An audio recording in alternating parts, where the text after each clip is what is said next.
नमस्कार, Maharashtra top news Latur या YouTube चॅनलमध्ये आपलं स्वागत आहे. आज महाराष्ट्रावर खूप मोठा एक दुःखाचा डोंगर कोसळलेला आहे. या आपण लातूर नगरीतील सराफ लाईनमध्ये आहोत.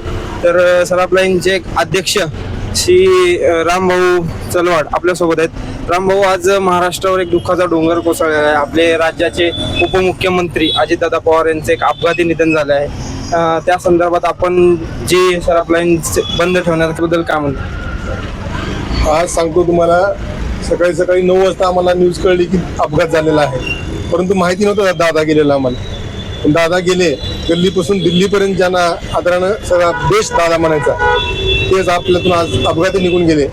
आम्हा सर्व देशवासियांना, खास करून महाराष्ट्रवासियांना खूप दुःखाचा डोंगर आमच्यावर कोसळलेला आहे. त्या दुःखातून सावरण्यासाठी ईश्वर पवार परिवाराला शक्ती देवो व आम्हा सर्वांना, कार्यकर्त्यांना व आमच्या महाराष्ट्रातील तमाम जनतेला या दुःखातून सावरण्यासाठी ईश्वराने आम्हाला आशीर्वाद द्यावे व पवार कुटुंबियाला यातून सावरण्याची संधी द्यावं, एवढंच बोलू इच्छितो. दुसरं, आम्ही त्यांची श्रद्धांजली म्हणून पूर्ण हा सराफ बाजार बंद ठेवलेला आहे व त्याला आदरांजली वाहत आहोत.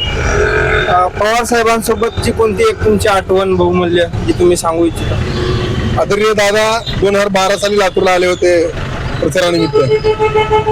एकच वादा अजित दादा हे वाक्य तेव्हा घुमलं होतं पूर्ण महाराष्ट्रभर, आणि कारभारी बदला हे त्यांचं वाक्य लातूरकरांनी ऐकलं की तब्बल 12 नगरसेवक लातूरकरांनी निवडून दिले. हीच अखेरची निवडणूक, त्यावेळेस माझी भेट झाली होती. ती आठवण मला आजही कायम स्मरणात आहे. आपण सर्वजण एक मिनिटासाठी आपण थांबूया, श्रद्धांजली वाहूया दादांना.